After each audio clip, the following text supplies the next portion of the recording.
तुम्हाला आपली पृथ्वी आणि सूर्याविषयी एक मजेदार फॅक्ट माहित आहे का? सूर्य हा पृथ्वीपेक्षा जुना आहे, परंतु पृथ्वीवर असलेले पाणी हे सूर्यापेक्षाही जुने आहे. हो, बरोबर ऐकताय तुम्ही.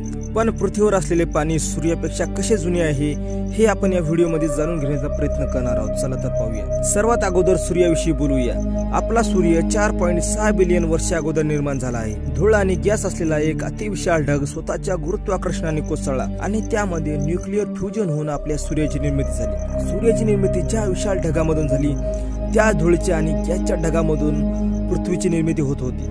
मात्र सूर्य निर्माण झाल्यानंतर 100 मिलियन वर्षानंतर पृथ्वी आकारास आली. त्यामुळे पृथ्वी सूर्यापेक्षा तरुण आहे असे म्हणता येईल. शास्त्रज्ञांचा असा अंदाज आहे की पृथ्वीवरील पाणी सूर्य अगोदर अस्तित्वात होते. जसे की शास्त्रज्ञांच्या स्टडीनुसार पृथ्वीवर पाणी मॉलिक्युलर क्लाउड मधून आले असावे, जे की सूर्याच्या निर्मिती होण्याच्या अगोदर अस्तित्वात होते. हे मॉलिक्युलर क्लाउड पाणी आणि अन्य घटकांनी समृद्ध होते. असे पाण्याचे क्लाउड आणि पृथ्वीची निर्मिती होत असतानाचे सुरुवातीचे घटक एकत्र कोलाइड होऊन त्याचबरोबर पाणी पृथ्वीवर आले. काही शास्त्रज्ञांचा असाही अंदाज आहे की पृथ्वीवरील पाणी हे 4.6 बिलियन वर्षापेक्षा जुने असू शकते. पृथ्वीवरील अति प्राचीन मिनरल्स आणि दगडामध्ये सुद्धा पाण्याचे घटक आढळून आले आहेत, जे की 4 बिलियन वर्षापेक्षा पूर्वीचे होते. हे सिद्ध करते पाणी हे सूर्यावर न्यूक्लिअर फ्युजन होण्याच्या अगोदरही अस्तित्वात होते. अशा प्रकारे सूर्य पृथ्वीपेक्षा जुना आहे आणि पृथ्वीवरील पाणी सूर्यापेक्षा खूप जुने आहे. तुम्हाला माहिती आवडली असेल तर व्हिडिओला लाईक, कमेंट आणि शेअर करा. तुमची एक लाईक आम्हाला माहिती टाकण्यास मोटिवेट करते.